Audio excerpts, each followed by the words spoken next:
இந்த கேப்டன் பிரபாகரனை உருவாக்க காரணமாக இருந்த காரணகர்த்தாக்கள் ஆசை இப்ராஹிம் ராவுத்தர், திரு கேப்டன் விஜயகாந்த் அவர்கள். இந்த 2 பேரும் தான் இந்த படத்தை உருவாக்குறதுக்கு காரணமாக இருந்தாங்க. புலன் விசாரணைக்கு பின்னர் நான் ஜிவி சார் படம் பண்ணுற மாதிரி இருந்தது. ராவுத்தர் கூப்பிட்டாரு, செல்வமணி நீ அடுத்த அண்ணன் படத்தை பண்ணணுன்னு. ஓகே நானும் ஓகே. என்ன எனக்கு வந்து என்ன எங்கள் அப்பா அம்மா ஒரு 100 ரூபா என்னை நம்பி செலவு பண்ண முடியாத ஒரு காலகட்டத்தில் என்னை நம்பி 1 கோடி ரூபாயில் புலன் விசாரணை படம் பண்ணவங்க ராவுத்தரும் விஜயகாந்த் சாரும். ஸோ அது அடுத்து யார் பணமும் எனக்கு பெருசு இல்லை. என்னை வளர்த்து ஆளாக்குனா எனக்கு வாழ்க்கையில் எப்படி வந்து என் தாய் தந்தை முக்கியமோ அது மாதிரி திரைப்படத்துறையில் என்னோடய பெற்றோர் வந்து ஆசை இப்ராஹிம் ராவுத்தரும் விஜயகாந்த் சார் தான். அதனால் வந்து எனக்கு இது வரைக்கும் எனக்கு எந்த விதமான வருத்தமும் இல்லை. ஐயோ பணம் போச்சு படம் போச்சு அது எதை பற்றியும் நான் கவலைப்படுறதில்ல. அவங்க தான் என்னோடய வாழ்க்கையில் ரொம்ப முக்கியமானவங்க. அதுக்கப்புறம் இந்த படத்தை 94வது படமாக தான் நாங்கள் ஆரம்பிக்கிறோம். 95, 96 படம் வரும்போது நான் இந்த இவர் சொன்னார், மன்சூர் சொன்னார் இல்லைங்களா, அதனால் நான் என்ன நினச்சேன்னா ஷோலே மாதிரி ஒரு படம் பண்ணணும் சார் அப்படின்னு சொன்னோம். அதுக்காக ஏறக்குறைய 4 மாதங்கள் வந்து ஒரு ஜிப்சி ஜீப்பு, ஒரு அசிஸ்டன்ட் டைரக்டர், ஒரு ஸ்டில் ஃபோட்டோகிராஃபர், ஒரு மேனேஜரு, நான் 4 மாதங்களாக 35,000 கிலோமீட்டர் வந்து இந்தியா முழுக்க கார்லேயே ட்ராவல் பண்ணோம். ஒரு இடமா எங்கே இருக்குன்னு தேடி. அதுக்குள்ளே 2-3 படங்கள் கிராஸ் ஆகி போயிட்டுருக்கு. அப்போ வந்து இப்போது டைமண்ட் பாபுவோட அப்பா வந்து, டைமண்ட் பாபா தான் எங்களுக்கு மக்கள் தொடர்பாளர். அப்பா அடிக்கடி வருவார். அப்பா அவர் வந்து ஒரு சஜஷன் சொல்கிறார், சார் நீங்கள் இந்த படத்தை கேப்டனோட 100வது படமாக பண்ணால் நல்லாயிருக்கும், ஏன்னா வந்து பிரம்மாண்டமாக நீங்கள் செலவு பண்ணுறீங்கன்னு. எனக்கு பயம், ஏற்கனவே வந்து 4 மாதம் லேட் ஆகிடுச்சு, அடுத்து படம் பண்ண இது தள்ளி போயிடுச்சுன்னா 1 வருஷம் ஆகிடுமேன்னு ஒரு பயத்தில் எப்படி சார் பண்ணலாம். இல்லை சொல்ல முடியும், நம்ம இருந்து பண்ணலான்னு சொன்னால் நான் சொல்லிட்டு ஓகே சார் எனக்கு ஒன்றும் அர்ஜென்ட் இல்லைன்னு. அப்போது இந்த 94வது படமாக ஆரம்பிக்கப்பட்ட புலன் விசாரணை கேப்டன் பிரபாகரன் 100வது படமாக மாறியது வந்து ஃபிலிம் நியூஸ் ஆனந்துங்கிற எங்களுடைய மூத்த சகோதரர்கள் தான். அந்த வாய்ப்பு எனக்கு கிடைச்சது.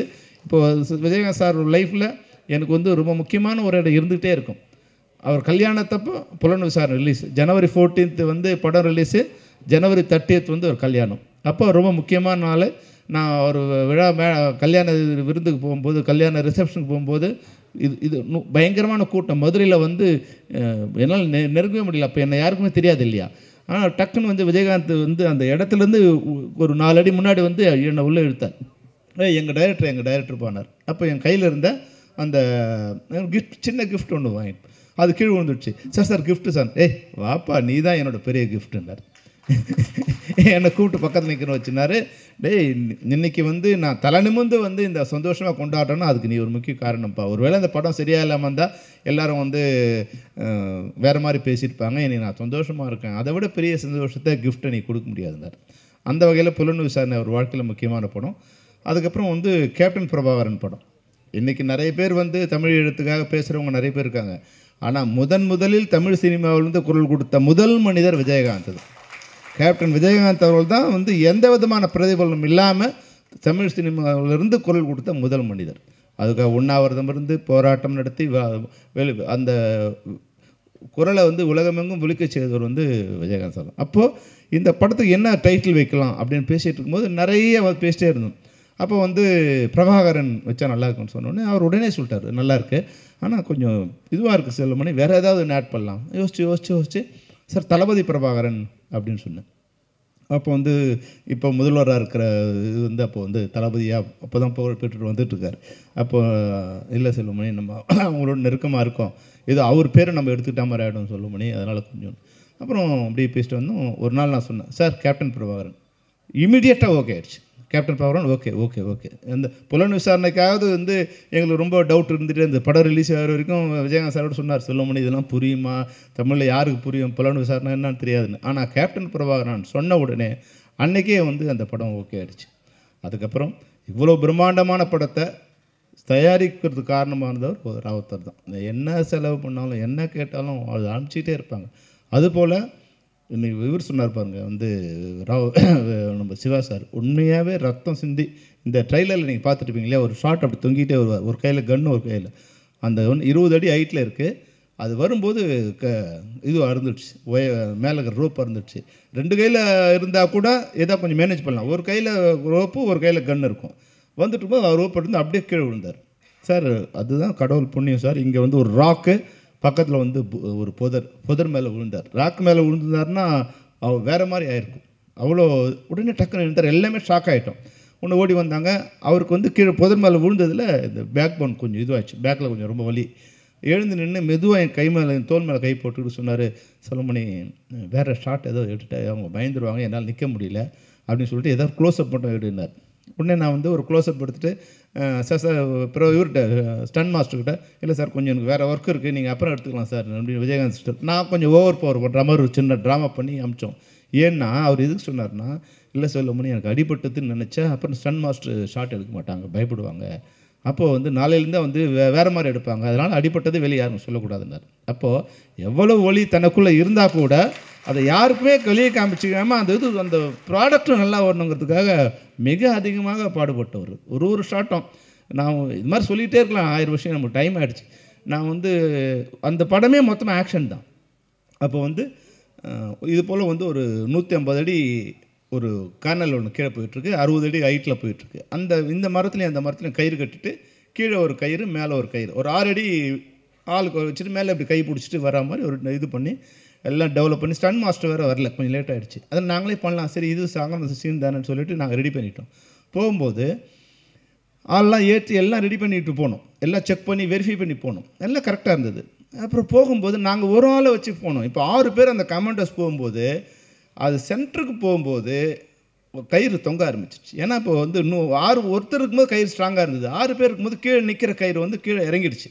இறங்கினா மேலே இருக்கிற கயிறு அவங்களால பிடிக்க முடியல, ஈஸியாக பிடிக்க முடியல, அதில் தொங்க வேண்டியதாக இருக்குது. அப்போது சென்ட்ரல் நிற்கிறாங்க, இப்படி வந்தாலும் 75 அடி, அப்படி போனாலும் 75 அடி. சார் அவர் இறங்கி வந்து நிற்கும்போது இந்த கை ஒரு பிஞ்சு கையில் அப்படியே ரத்தம் அப்படியே ஊற்று சார். பரவாயில்ல செல்வனே, பரவாயில்ல பார்த்துக்கலாம் அப்படின்னு. இது மாதிரி அந்த படம் முழுக்க ரத்தம் சிந்தி அவர் ஒர்க் பண்ணார். அந்த உழைப்பு தான் இன்றைக்கி 35 வருஷம் கழிச்சா கூட இந்த படத்தை மாதிரி இன்னொரு படம் எடுக்க முடியாதுங்கிறது காரணம் அன்னைக்கு விஜயகாந்த் சாரோட உழைப்பு. அது மாதிரி மன்சூர், இதை வந்து நான் ஷோலே தான் வந்து என்னோடய அடுத்து எடுக்கணும்னு வந்து என்னை அதிகமாக இன்ஃப்ளூயன்ஸ் படம் ஷோலே தான். ஷோலே மாதிரி ஒரு படம் எடுக்கணும்னு தான் நான் முடிவு பண்ணேன். அப்போது வந்து அம்ஜத் கான் மாதிரி அதை வந்து இது பண்ணணுச்சு. அப்போ யாரை போடலான்னா யாரையாவது ஒருத்தர் போட்டோமா அது வந்து அவங்களோட இமேஜ் தான் இருக்கும். இப்போ ராதாரவி சிறப்பு இருக்கார், அது மாதிரி அந்த இமேஜ் வந்துடும். இப்போ வந்து அது இருக்கக்கூடாது, அப்போ யாரை புதுசாக போடலாம் அப்படின்னு புதுசாக போடுறது முடிவு பண்ணிட்டோம். புதுசாக போன பிறகு அப்புறம் வந்து மன்சூர் அலிகான், இப்போ ரவி மரியா சொன்ன மாதிரி மன்சூர் அலிகான் ரொம்ப அழகாக இருப்பார், கொஞ்சம் ஃபெமைனன் வேறு இருக்கும். அவர் நடக்கும்போது ஒரு சின்ன ஒரு ஒரு டான்ஸராக இருந்ததால் ஒரு சின்ன ஒரு பெண்மை வேறு இருக்கும். அது மீசை வேறு அவருக்கு இருக்காது, மீசை கொஞ்சம் கொஞ்சம் அங்கங்கே இருக்கும். அது முடி வேறு கொஞ்சம் லென்த்தாக வச்சுருப்பார். அது கொஞ்சம் சரியாக இல்லையேன்னு சரி. அப்போ கரிகாலன் என்னோடய சின்ன இதில் ஃபில்மென்ஸில் படித்தார். அவர் ரொம்ப நல்லா பர்ஃபெக்டாக அப்படியே வீரப்பன் மாதிரி அந்த கெட்டப்லாம் போட்டு அழகாக இருந்தார். அப்புறம் இன்னொருத்தர் 3 பேருக்கு போட்டு எடுத்துடலான்னு முதல்ல நான் கரிகாலன் வச்சு தான் 2 நாள் ஷூட் பண்ணேன். கரிகாலன் வந்து அப்பீரன்ஸ் ரொம்ப நல்லா இருந்தது, பியூட்டிஃபுல்லாக இருந்தது. ஆனால் அவருக்கு வந்து அந்த கான்ஷியஸ் அந்த இது வரல. அப்புறம் இவருக்கு வந்து நம்ம மன்சூர் அலிகானுக்கு வந்து அந்த காஸ்டியூமை போட்டுட்டு கண்ணில் வந்து சொல்லிட்டு இருந்தாருலாம் சுத்த விட்டுட்டோம்னு எனக்கு மைண்டில் செட் ஆகலை. அதனால் வந்து அது பார்த்துனே இருக்கேன். இவங்க காஸ்டியூம்லாம் போட்டு விட்டுட்டு இவங்க பாட்டு நடவடிக்கையெல்லாம் கவனிச்சிட்டே இருக்கேன். மன்சூர் வந்து ஒரு நாள் வந்து அந்த காதில் கடுக்கணும் மாதிரின்னா இவருக்கு ஓட்டை இல்லை, அதனால் ஒட்ட வைக்கணும். இது வந்து நினச்சா மதியானத்துக்கு மேலே அந்த இது வந்து கீழே காஞ்சதால் கீழே விழுந்துடுச்சு. அப்போ காஸ்டியூமர் கூப்பிட்டு அந்த இது கடுக்கனை எடுங்கிறார். அவன் வந்து ராஜேந்திரன் இப்போ வந்தார் இல்லையா, ராஜேந்திரன் மனைவி வந்தான். அவர் ராஜேந்திரன் அப்போ தான் விஜயகாந்த் சாரோட 100 படம் ஒர்க் பண்ண காஸ்டியூமர். அவன் வந்து விஜயகாந்த் சாருக்கே சரியாக இது பண்ண மாட்டான். இவர் எப்படி மதிப்பாவன், யோ நீ ஏற்றா அப்படின்னா பல்லார்னு ஒரு அரசு அறிவன். யார்கிட்ட பேசுகிறேன், நான் வீரப்பங்கிட்ட பேசுகிறேன் சார். நான் தூரத்துலேருந்து பார்க்குறேன், அவன் வீரப்பானே மாறிட்டான். இந்த சந்திரமுகியில் வந்து எப்படி வந்து ரஜினி சார் சொல்லுவார்ல, அவன் வந்து சந்திரமுகியாவே மாறிட்டாங்கன்னு, அது மாதிரி இவன் அந்த கெட்டப்பு அது அப்புறம் இவர் வந்து நான் வாட்ச் பண்ணிகிட்டே இருக்கேன். மன்சூர் போகிறது நடக்கிறதெல்லாம் அவனுக்குள்ளே வீரப்பங்கிற ஆவி உள்ளே பூந்துடுச்சு, அவன் மன்சூராகவே இல்லை. அப்போது இவர் தான் சரியான ஆள். நம்ம இவருக்கு எதுவுமே தெரியாது, குதிரை ஓட்ட தெரியாது. எப்படி குதிரை அண்ணா ஓட்டுவாண்ணே, ஓகே. இப்போ இவர் ஒரு ஷாட் எடுக்கணும், குதிரையை வந்து பின்னாடிக்கு வச்சுட்டு லோ ஆங்கிளில் அங்கே வந்து கேமரா வச்சுட்டு புஷ்லேருந்து குதிரையை அடித்தா மேலே வரணும், அந்த கேமரா மேலே ஜம்ப் பண்ணணும். சரி எல்லாம் ரெடி பண்ணிட்டோம். குதிரை ஓட்ட தெரியுமா மன்சூர், அண்ணே நல்லா ஓட்டுவண்ணே, ஓகே. பியூட்டிஃபுல் குதிரை ஒன்று, அது நெப்போலியன் பேர், அதுதான் அவங்ககிட்ட இருக்கிற நல்ல குதிரை. அவங்ககிட்ட கொடுத்துட்டு ரெடி ஸ்டார்ட் கேமரா, இது வந்து 72 ஃப்ரேம்ஸில் எடுக்கணும், கேமரா ஓடுது, ready start camera, action action action, Mansoor வா வா வா, அண்ணா குதிரை வரமாட்டேங்குது. அப்படியா ஒன்று நான் வந்து அந்த குதிரை கோவிந்தராஜ் அவரை கூப்பிட்டுட்டேன். ஏன்னா எனக்கு பயம் என்னன்னா, அப்போலாம் ஃபிலிம் வந்து உங்களுக்கு தெரியும் உயிர் போய்டும், நமக்கு அந்த ஃபிலிம் சுற்ற ஆரம்பிச்சோன்னா நமக்கு வந்து ஹார்ட் அட்டாக் வரும். அது வேறு ஹை ஸ்பீட்னா ஜின்னு ஓடும், நமக்கு இப்போ ஏறும். உடனே 2வது ஷாட்டு 3வது ஷாட்டு 4வது ஒரு இது முடிஞ்ச உடனே அந்த ரீலே முடிஞ்சிடும். ஏன்னா அந்த நமக்கு தேவை வந்து ஒரு 200 அடி, எந்த 200 அடின்னு சொல்ல முடியாது. முதல் போட்டவுடனே அது வந்து சுற்ற ஆரம்பித்த உடனே 200 அடியில் வந்து நிற்கும். அப்புறம் நம்ம ஷார்ட் எடுக்கும்போது 200 அடி இருக்குமா இல்லை, அதை உடனே அது கேனை மாற்றணும். 3 can 4 can 5 can 6 can 7 can sir, ஒரு நாளைக்கு 2000 அடி தான் எனக்கு கொடுப்பாங்க. ஒரு கேனுங்கிறது 400 அடி. இப்போ 7 கேன் வந்து மறுநாள் தான் சேர்த்து முழுங்குறாங்க. உடனே என்ன சொன்னேன், என்ன ஆச்சு இன்னும் வரல. உடனே அந்த குதிரைக்காரனை கூப்பிட்டு கண்ணவனு திட்டினேன். சரி, அவர் போய் பக்கத்தில் நின்ட்டார். இன்னும் கொஞ்சம் நேங்கச்சு வந்து சொன்னார், சார் எனக்கு குதிரையே ஓட்ட தெரியாது சார். என்னன்னா இவன் இந்த குதிரை இப்படி நிற்கிது இல்லையா, இந்த ரீத்தை இப்படி பிடிச்சிட்டான், அந்த ரீடு இருக்கு இல்லையா, அந்த ரீடை இழுத்து பிடிச்சிட்டான், அதை விட்டால் தான் முன்னாடி போதும். அதை போட்டு அடி அடி அடி அடிச்சா குதிரை வந்து நவர மாட்டேங்குது. எனக்கு சொன்னவனே வந்தது கோவம், கொஞ்சம் லெஃப்ட் அண்ட் ரைட் வாங்கினேன். அப்படியே மூஞ்சிலாம் மனுஷருக்கு எனக்கு கோவம் வந்துடுச்சு. ஏன்னா என்கிட்ட ஃபுட்டேஜ் இல்லை, ஃபிலிம் இல்லை. ஒன்று சரிண்ணே பண்ணுறேண்ணே அப்படின்னு கொஞ்சம் இதுவாகிடுச்சா. சரி, இப்போ தெரிஞ்சிச்சு, மனுஷருக்கு தெரிஞ்சிச்சு இந்த ரீடை விட்டால் குதிரை ஓடுன்னு. அடுத்த இப்போ நாங்கள் திட்டினதெல்லாம் இருக்குல்ல, வச்சு அடிச்சா இருப்பார் குதிரையை. குதிரை அப்படி பிச்சுட்டு கிளம்புனா குதிரை வந்து நாங்கள் 3 அடியில் வரோம் வச்சுங்க, குதிரை 5 அடியில் வருது, இவர் 9 அடியில் மேலே பாருங்க. அப்படி வந்து ரோலாகி வருது. அதாவது எப்படின்னா மன்சூருக்கு வந்து உயிர் இதை பற்றி எதுவுமே இல்லை, அது அந்த பண்ணணும், அது அவ்வளோதான். தெரியாதுன்னு மன்சூர் எதுவுமே சொல்ல மாட்டார். ஆனால் பண்ணிவிடணும் அவ்வளோ பிரம்மாண்டமாக பண்ணக்கூடியது. அதனால தான் இன்றைக்கி இப்போது எந்த படம் பண்ணாலும் எப்படி வந்து தனஞ்சயன் சொல்லும்போது கேப்டன் பிரபாகரன் நான் விஞ்சறது இன்னொரு படத்தை அது மீறி எடுக்கிறது எப்படி கஷ்டமோ, மன்சூர் இப்போ 100 படம் நடிப்பார், இன்னும் 100 படம் நடித்தா கூட இந்த வீரபத்திரங்கிற கேரக்டரை தாண்டி இன்னொரு கேரக்டர் அவர் நடிக்கணுங்கிறது ரொம்ப கஷ்டம். அந்த அளவுக்கு உயிரை கொடுத்து அந்த படம் பண்ணோம். அது மாதிரி எல்லாருமே இப்போ சொன்னாங்களே, சரண்யா மேடம் தான் வந்து ஃபஸ்ட்டு ரம்யா கிருஷ்ணன் கேரக்டர் வந்தாங்க. ரம்யா கிருஷ்ணன் அவள் போகலான்னு சொல்லும்போது அவங்க இது மாதிரி சொன்னாங்கல்ல சார், அவங்க சென்டிமெண்ட்டாக எந்த படமும் இல்லை, தெலுங்கில் வந்து அவங்க போட்ட எல்லா படமும் ஃப்ளாப்பு, அதனால் வேண்டாம். அதனால் நாங்கள் சரி சரண்யா மேடம் ஓகேன்னு சொல்லி போயிட்டோம். அவங்க இந்த இதெல்லாம் பார்த்துட்டு அவங்க இந்த காஸ்டியூமுக்கும் இல்லை, எனக்கு அவங்களுக்கு சின்ன கொஞ்சம் மிஸ் அண்டர்ஸ்டாண்டிங் வந்துடுச்சு. அவங்க ஃபுல் இதோடு போட்டு வந்தாங்க. நான் சொன்னேன் இல்லை, இது இந்த லம்பாடி கேரக்டர், அதனால் கொஞ்சம் நீ வரைக்கும் தான் இருக்கணும்னா அவங்களுக்கு அதில் வந்தது. அப்புறம் அதுவும் இல்லாமல் அந்த ட்ராவலில் அவங்களுக்கு ஒத்துக்கல. அப்போ இது ஆப்ரேஷன் இருக்குது அப்படின்னு ஒரு நாள் போயிட்டு வரேன்னு போனவங்க தான் அப்புறம் வரல. அதனால் சரி, யாரோ ஒருத்தர் எங்களுக்கு வந்து என்னென்னா 90 நாள் ஷெட்யூல், 90 நாளும் எங்கள் கூட இருக்கிற ஒரு பெண்ணு வேணும். அது ஆர்டிஸ்டாக இருந்தாலும் பரவாயில்ல, நியூ ஃபேஸாக இருந்தாலும் பரவாயில்ல, சென்டிமெண்ட்டாக இருந்தால் ஓடின ஹீரோயினோ ஓடாத ஹீரோயினோ யாரோ ஒருத்தர் வேணும் அப்படின்னா அவங்க கூப்பிட்டு வந்தாங்க. அப்போ தான் ரம்யா கிருஷ்ணன் வந்தாங்க. ரம்யா கிருஷ்ணன் வந்தது இந்த படத்துக்கு எவ்வளோ பெரிய ப்ளஸ்ன்னு நீங்கள் பார்த்தீங்கன்னா 35 வருஷம் கழிச்சு கூட அந்த பாட்டு வந்து வரும்போது மக்கள்கிட்ட மிகப்பெரிய ஒரு வெற்றியும் ஆதரவும் இருக்கும்போது உண்மையை அது கூட வந்து என்னென்னா, நான் அசிஸ்டன்ட் டைரக்டராக இருக்கும்போது அவங்க வந்து ஒரு ஹீரோயின், நான் முதல்ல கிளாப் அடித்தது ரம்யா கிருஷ்ணன் தான். ஃபஸ்ட்டு புது வசந்தன்னு ஒரு படத்துக்கு அவங்க ஹீரோயின்னு நாங்கள் கிளாப் பண்ணுறோம். அது அப்போது நான் டைரக்டராகி என் படத்தில் நடிக்க வந்து அந்த படம் விடும்போது இன்றைக்கி யாராவது சரி இதில் நடித்தவங்களாம் யார் இருக்காங்க சார் இல்லாத போது யாராவது செலிபிரிட்டி இருந்தால் நல்லா இருக்குன்னு சரத் சார் கூப்பிட்டேன். அவர் வரனார். இவங்களை வந்து கூப்பிடலாமா வேணாமன்னு அப்புறம் எனக்கு கொஞ்சம் டச் விட்டு போச்சு. எங்கள் ஒய்ஃப்கிட்ட சொன்னேன், இல்லை நான் சொல்கிறேன்னு சொல்லி எங்கள் ஒய்ஃப் தான் வந்து ரம்யாவுக்கு பேசணுன்னா இல்லை நான் நிச்சயமாக வரேன் சார், கொஞ்சம் லேட்டாக வரேன், வேறு ஏதோ ப்ரோக்ராம் இருக்குது லேட்டாக வரேன்னாங்க. அந்த வகையில் இன்றைக்கி வந்து 35 வருஷம் கழிச்சாலும் நடித்த அந்த ஒரு நன்றியை மறவாமல் இன்றைக்கி வந்து கலந்துக்கிட்ட அவங்களுக்கும் இந்த நேரத்தில் நன்றி சொல்ல விரும்புகிறேன். அது மாதிரி சரத் சார் அவருக்கு வந்து இந்த அடிபட்டு அவர் பெட்டில் இருக்கார், அவரால் நடிக்கவே முடியாது. அப்போ பார்த்தீங்கன்னா தெரியும், இந்த படங்களில் வந்து நிறைய சீன்ஸ் இந்த கழுத்தில் ஸ்காலர் போன் போட்டு தான் நடித்தார். பரவாயில்ல நான் வந்து நடித்தேன். கேப்டன் சொன்னார், இல்லை சொல்லமுனி சரத் எப்போ வர்றாரோ அப்போ தான் படம். ஏன்னா அவர் 4 நாள் நடிச்சிட்டார். அப்போ சரத் 4 நாள் தான் நடிச்சிருக்காரு, மாற்றிடலாமா அப்படின்னு மற்றவங்க சொல்லும்போது விஜயகாந்த் சொன்னார், ஒரு நடிகை இப்போ தான் 2வது படம் நடிக்கிறாரு, அவர் பாதியில் எடுத்துகிட்டு அவர் லைஃப் இதுவாக போய்டும், நம்ம வந்து ஒரு 2 மாதம் ஷெட்யூல் தள்ளி வச்சு விளையாட. அதனால தான் இந்த படம் 100வது படம் மாறத்துக்கு இதெல்லாம் ஒரு காரணம். அப்போ வந்து என்றைக்கு சரத்குமார் வராரோ அன்னைக்கு நம்ம எடுத்துக்கலாம் அப்படின்னு சரத்குமார் வரும்போது அந்த ஸ்காலர் போலாம் போட்டு நடித்தார். அந்த அவருக்கு ஒரு பாசிட்டிவ் கேரக்டர், அதான் சின்ன கேரக்டர் தான் இருந்தாலும் அவர் அதை பண்ணார். அந்த வகையில் அவருக்கும் எல்லாருமே இதில் ஒர்க் பண்ண முதல்ல ரமேஷ்குமார் தான் இதனோட கேமராமேன். அவருக்கு ஒரு ஒரு ஒன் வீக்கில் வந்து சின்ன சின்ன செட் ஆகலை. ராஜராஜன் வந்தார். ராஜராஜன் வந்தது ஒரு வகையில் என்ன ஆச்சுன்னா, அவர் பாலுமேந்திரா சார்கிட்ட அசிஸ்டண்ட்டாக இருந்ததால் வந்து அந்த க்ரீனை வந்து அவ்வளோ அழகாக நான் ஒர்க் பண்ணதே 2C கேமராவில் தான் நிறைய ஒர்க் பண்ணோம். அந்த 2C கேமராவில் இவ்வளோ அழகாக நீங்கள் வந்து அந்த க்ரீனர் வந்து வேறு யாராக இருந்தாலும் படம் பிடிக்க வச்சுக்க முடியாது. கடவுள் புண்ணியத்தில் அதுவாக மாறினது ராஜராஜன் சார் வந்தது. அது மாதிரி ஆர்டர் JK அந்த மலையிலலாம் வந்து நாங்கள் ஒர்க் பண்ணது சொல்லிகிட்டே இருக்கலாம், நிறைய நேரம் இல்லை. அதனால் வந்து இதை பற்றி சொல்ல வேறு ஏதாவது நான் இன்டர்வியூ மாதிரி உங்களுக்கு கொடுக்குறேன். நிறைய விஷயங்கள் இருக்குது உங்களோட இந்த படத்தை பற்றி ஷேர் பண்ணுறதுக்கு, விஜயகாந்த் சார் பற்றி ஷேர் பண்ணுறதுக்கு, அதில் நடித்த ஒரு ஆர்டிஸ்ட்டை பற்றி ஷேர் பண்ணுறதுக்கு நிறைய விஷயங்கள் இருக்குது. அதுபோல் நான் இந்த இதுக்கு அனௌன்ஸ் பண்ணும்போது பிரேமலதா அவங்களோட வந்தாங்க. அவங்க சொன்னேன், நீங்கள் வந்து இதுக்கு வந்தீங்க, தயவுசெய்து ஆடியோ ரிலீஸ் பண்ணும்போது பிரபாகர் நீங்கள் அனுப்பணுன்னு. நிச்சயமாக வந்து அவங்க சொன்னால் 3ஆம் தேதி நாங்கள் வந்து டூர் ஆரம்பிக்கிறோம்.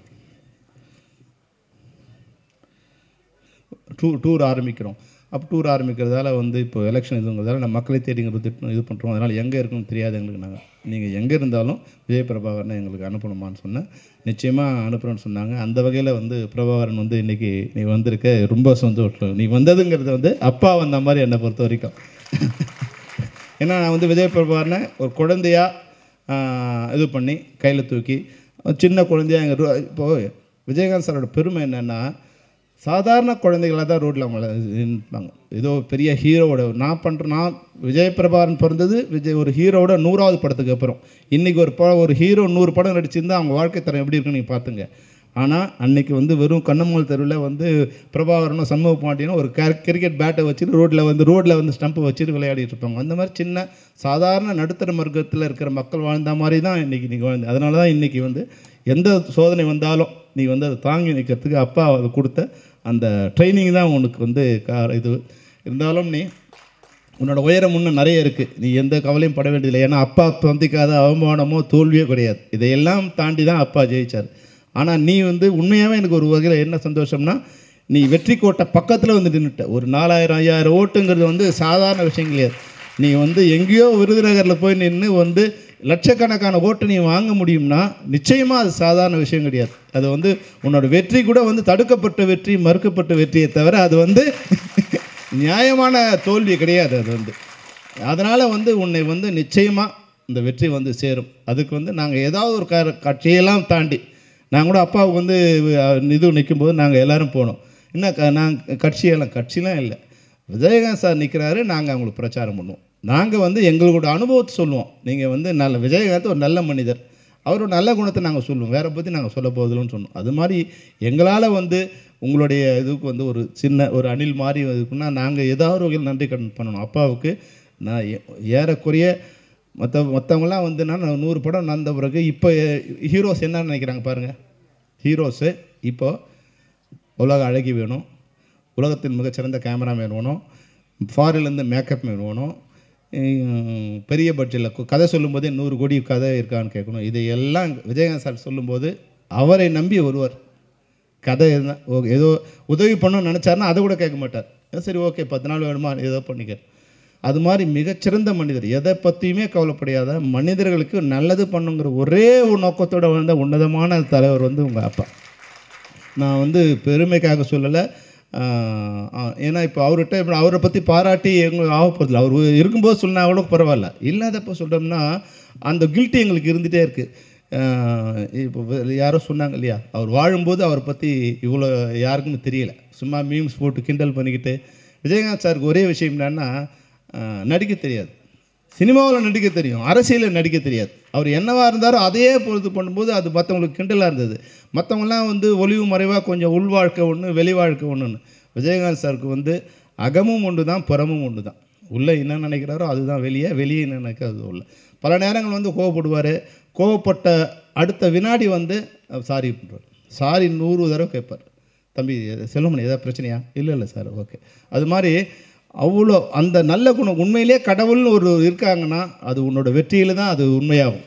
நீ வெற்றி பெறும்போது தான் கடவுளுங்கிற ஒருத்தர் இருக்கார். தாய் மாதாம புண்ணியம் வந்து மக்களை சேரும்னா அந்த புண்ணியம் வந்து உங்களுக்கு நூற்றுக்கணக்கான டன்னு நூற்றுக்கணக்கான ஜென்மத்துக்கு சேர வேண்டிய புண்ணியம் உங்கள்கிட்ட இருக்குது.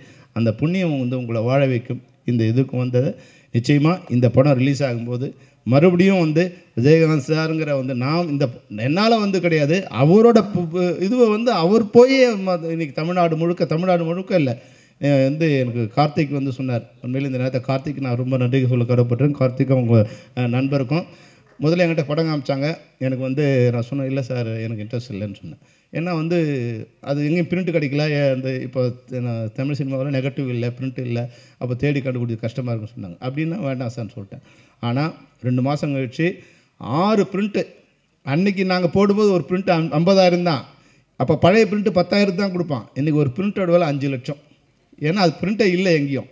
6 பிரிண்ட்டை கொண்டு வந்து எங்கள்கிட்ட காமிச்சு ஒரு இதுலேருந்து எதெல்லாம் சிறப்பாக இருக்கோ அதையெல்லாம் கலெக்ட் பண்ணி மறுபடியும் அதை வந்து சிஜி பண்ணி அதிலேருந்து ட்ரான்ஸ்ஃபர் பண்ணி இந்த படத்தை வந்து புது படம் மாதிரியே வந்து பண்ணியிருக்காரு. அந்த வகையில் வந்து எனக்கு அன்றைக்கி எப்படி ஒரு இப்ராஹிம் ராவுத்தர் கிடச்சாரோ அது மாதிரி தான் நீங்கள் உருவத்தால் நீங்கள் வந்து உருவத்தால் வந்து சின்ன மாதிரி தெரிஞ்சால் கூட இப்ராஹிம் ராவுத்தருக்கு இருந்த அதே இது வந்து உங்கள் பிரம்மாண்டம் வந்து உங்கள் மனசில் இருக்குது. எனக்கு ஒரு புண்ணியம் நீங்கள் மறுபடியும் அந்த ரீரிலீஸுக்கு நீங்கள் வந்து சேர்ந்தது.